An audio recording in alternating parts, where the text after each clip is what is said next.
With more than 2.5 million tickets sold and packed arenas day and night, the Paralympics have captivated British audiences just as the Olympics did. Home favourites such as the T44 100-metre winner Johnny Peacock have become household names virtually overnight. And Britain's Paralympic broadcaster Channel 4 has won plaudits for its striking commercials and its 400 hours of coverage. It says the decision to show the Games has paid dividends. The opening ceremony gave us our highest audience for 10 years, and the ratings for the first half of the Games, almost every single night, have been higher than for 7 years. The International Paralympic Committee is in jubilant mood.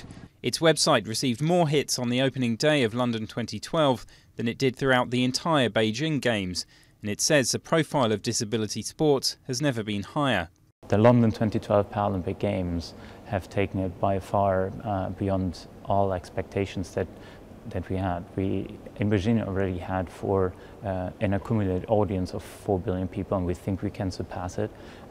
We think that we will by far surpass the 1,800 hours of TV coverage that we had in Beijing. Nonetheless, the commercial profile and media interest around the Paralympics remain far lower than for the Olympics. The cavernous media centres housing journalists in the Olympic Park, while packed out in July and August, have been relatively deserted.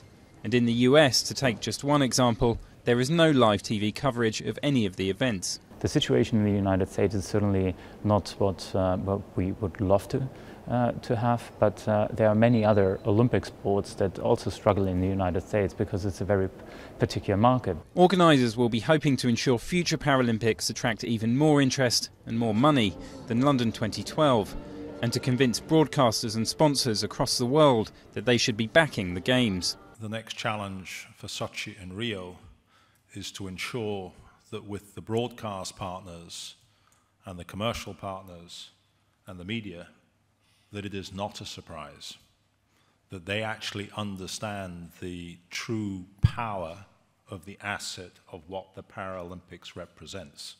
While there's some way to go before the fame of Oscar Pistorius is the norm rather than the exception, London 2012 has shown that the Paralympics can capture the public imagination. Rio 2016 will show whether that momentum can be maintained.